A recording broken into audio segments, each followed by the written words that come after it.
Сейчас Украинское Министерство юстиции ведет работу с рядом адвокатов и родственников политзаключенных на предмет подачи отдельного межгосударственного иска против России по факту фактически системного преследования, кражи и физического Но если все это собрать, это десятки людей, под сотню людей уже, да? Мы сейчас ведем соответствующие коммуникации с международными юристами и с представителями наших политзаключенных. Конечно, мы себе поставили срок до конца года определиться, не навредит ли это кому-то, вы понимаете, то есть любого рода вещи приходится обсуждать и смотреть на них через призму человеческой судьбы конкретного человека, которому дали 25 лет тюрьмы, которого отправили в Сибирь. Да. Не навредит ли это его освобождению? И в принципе его возможности физического уничтожения тем аппаратом репрессивным, который есть в России. Но сейчас такая работа ведется, и в офисе уполномоченного Украины в Европейском суде прав человека создана специальная группа, которая отрабатывает такой механизм. Я не исключаю, что мы соответствующее заявление с соответствующим списком подадим согласие родственников и представителей.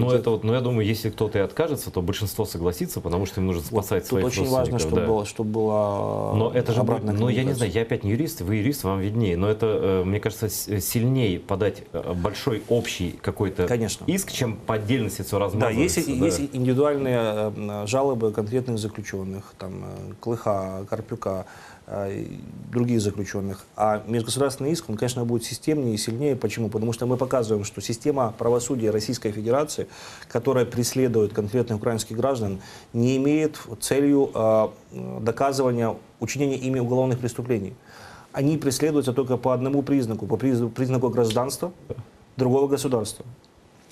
Full stop. То есть это системное нарушение базовых принципов Конвенции. Право на справедливий суд, на неупереджений суд, заборона кримінального переслідування через погляди, політичні погляди, особисті погляди. Тобто, оно ложится абсолютно в канву системных нарушений Российской Федерации Конвенции. Правильно я понял, что в начале следующего года можно ждать такого системного иска обо всех наших политзаключенных, которые содержатся на оккупированном Крыму? Мы выйдем с нашей окончательной юридической позиции до конца этого года.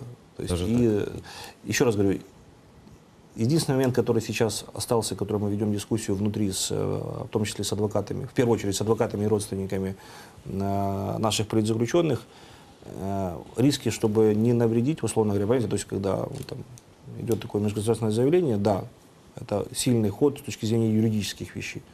Но как отреагирует государство-агрессор, не перекинет ли оно этого человека, условно говоря, с Соловкова еще куда-то дальше, за полярный круг? Они могут это сделать в любой момент. Или не ограничит вообще хоть какие-то коммуникации, или хоть какие-то возможности общения. Они все могут. Вот эти моменты мы сейчас взвешиваем. И я потому даже не называю фамилии тех, кто принципиально, предварительно их представители готовы идти в такой процесс с Украиной. Потому что объективно не хочу навредить. Но мы над этим работаем.